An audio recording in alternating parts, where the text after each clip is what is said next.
들으면 불편하지만 받아들여야 하는 진실이 존재하죠. 그쵸. 우리 모두의 꿈이 건물주가 되는 거잖아요. 완전. 하지만 우리 모두가 건물주가 되기는 어렵다는 사실.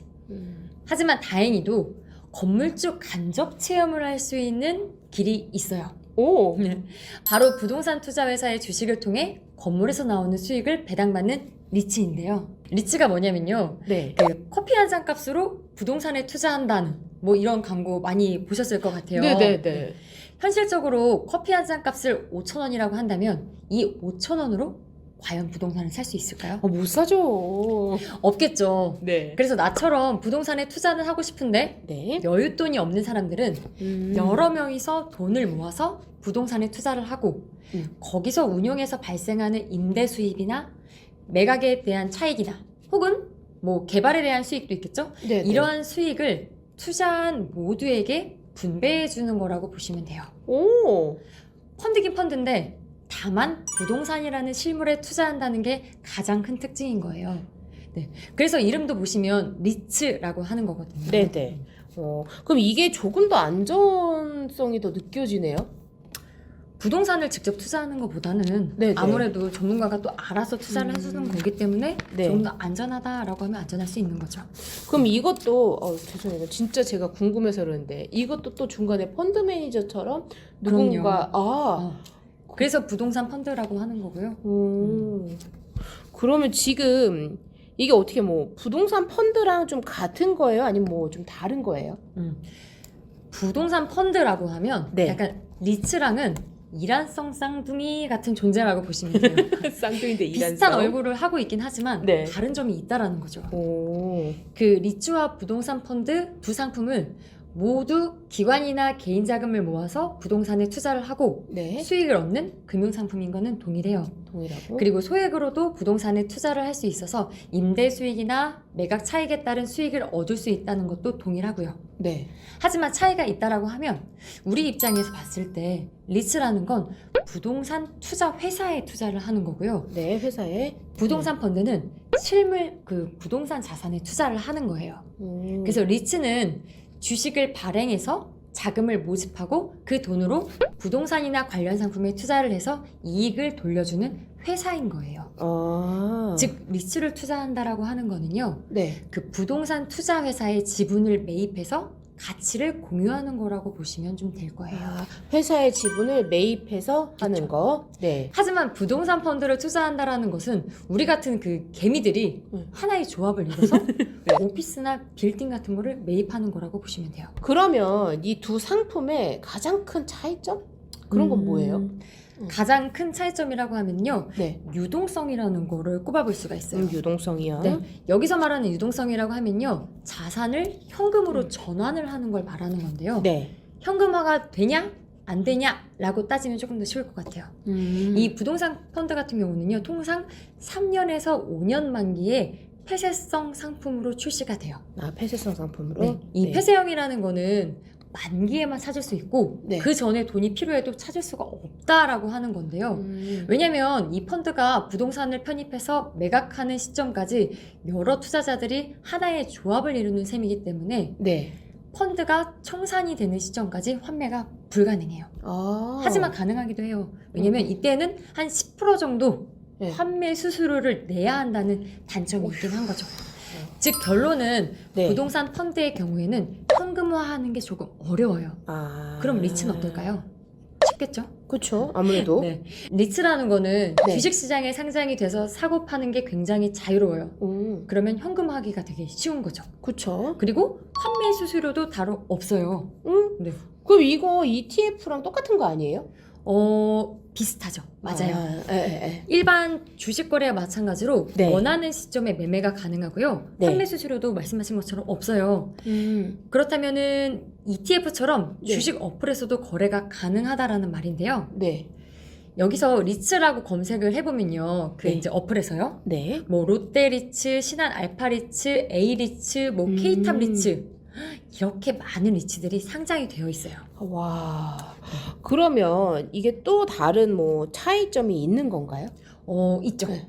아, 부동산 펀드 같은 경우는 네. 한 개의 펀드에 하나의 자산만을 편입을 하는 거예요. 네. 하지만 리츠 같은 경우는 네. 여러 개 자산을 보유할 수가 있어요. 음. 따라서 부동산 펀드가 하나의 실물 자산에 투자한다면 리츠는 다양한 자산에 분산 투자하는 효과를 볼 수 있는 거죠. 이 오. 리츠는 주식처럼 거래할 수 있다고 제가 했잖아요. 네. 따라서 리츠 같은 거를 거래하게 되면 주주가 되는 거예요. 오. 하지만 펀드에 가입을 하게 되면 네. 펀드 계좌에 돈을 넣고 투자를 하는 거기 때문에 단순히 수익자가 되는 거예요. 주주는 주식회사의 주인이 돼서 뭐 의결권을 행사할 수도 있잖아요. 그쵸. 하지만 수익자는 그냥 펀드에 돈을 맡긴 단순한 투자자에 불과하게 되는 거죠.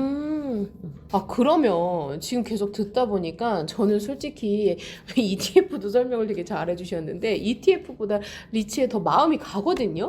그럼 이게 더 장점이 좀 좋다는 건가요? 네. 여기서 드리는 말씀은 리츠가 무조건 안전하다라고 말을 하는 건 아니니까요. 좀 참고를 하시면서 들어주면 좋을 것 같아요. 네. 우선은 리츠의 장점이라고 한다면 먼저는 네. 의무 배당률이라는 게 있어요. 조금 용어가 어렵긴 한데요. 네. 의무 배당률. 리츠라는 거는 이 의무 배당률이 높기 때문에 네. 주식에 비해서는 우선 수익률이 높아요. 그리고 그리고 일반 회사보다는 부채 비율이 낮기 때문에 상대적으로 재무 구조라는 게 굉장히 건전을 해요. 그래서 부도 위험 같은 게 좀 낮은 편이에요. 그리고 두 번째로 리츠의 장점은 부동산이나 주식 투자 둘 다 해보신 분들은 느끼시겠지만 부동산의 가격이나 임대 수익 같은 경우는 변동성이 주식보다는 현저하게 낮은 편이에요. 그쵸. 그죠. 아무래도. 그래서 일정 수준의 수익이 지속적으로 유지가 되기 때문에 안정적인 현금 배당을 기대할 수도 있고요. 또 주식보다는 투자 위험이 조금 더 적다라고 말을 할 수가 있어요. 아, 적다. 네. 적다의 포커스. 네. 네. 그리고 또 리츠의 가장 큰 특징이긴 하지만 이게 일종의 펀드이기 때문에 네. 소규모 자금으로도 고가의 부동산이나 대형 빌딩 같은 실물 자산에 투자를 할 수 있다는 게 가장 큰 장점이긴 해요. 이게 너무 마음에 드는 것 같아요.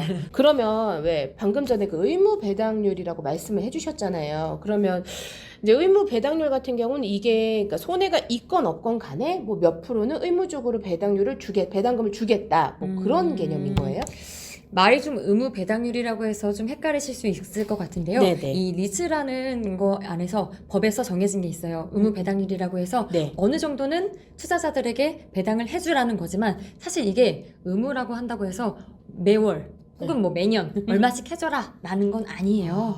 그렇지만 어느 정도는 그 투자한 투자자들에게 보장을 해줘야 된다라는 걸로 이렇게 명시가 되어 있기 때문에 이게 뭐 사실 리츠마다 조금씩 다 다르기 때문에 그거는 정확하게는 투자 설명서 같은 거를 참고해 보시면 좋을 것 같고요. 이 배당률이라는 게 조금 있기 때문에 네. 다른 거에 비해서는 좀 수익률이 높다라고 생각하실 수 있을 것 같아요. 부동산을 취득하면 뭐 취득세며 맞아요. 등록세며 엄청 세금이 많아요. 막 몇백 막 이렇게 그렇죠. 들더라고요. 이런 세금을 결코 무시할 수가 없는데요. 그렇죠. 리츠의 경우 같은 경우는요, 이런 세금이 50%가 감면이 되기 때문에 에? 직접 부동산에 투자하는 것보다 결국에는 수익성 측면에서 봤을 때는 훨씬 나아요. 그리고 직접 부동산에 투자하면은 막 신경 쓸 거 한두 가지 아니잖아요. 맞아요. 막 따라다녀야 되고 막. 맞아요. 하지만 리츠에 투자를 한다면 어떨까요? 다 관리해 주시니까. 맞아요. 그 자산관리 회사에서 네. 알아서 투자 관리를 해주기 때문에 관리가 굉장히 편안하다는 게 장점일 수 있어요. 그리고 또 저는 그 생각도 들었어요. 어쨌거나 전문가의 손을 맡길 수 있다. 그렇죠. 아, 그리고 어떤 분이 그런 말씀을 하시더라고요. 이거를 자기를 통해서만 가입할 수 있는 상품이다. 자기만 할 수 있다. 라고 딱 제한을 두시는 분들이 계시던데 이거는 또 어떤 거예요? 부동산 펀드도 그렇긴 한데요. 네네. 이 리츠 둘 다 보통 불특정 다수한테 모집한 돈으로 운영이 되는 상품이에요. 네. 공개적으로 모집을 해서 뭐 부동산 펀드 가입하고 싶으신 분들 아무나 가입하세요 라고 하면은 이거를 공모라고 하는데요. 네. 공모. 아까 질문하셨던 것처럼 네. 비공개적으로 막 아름아름 조용히 거래가 되는 걸 사모라고 해요.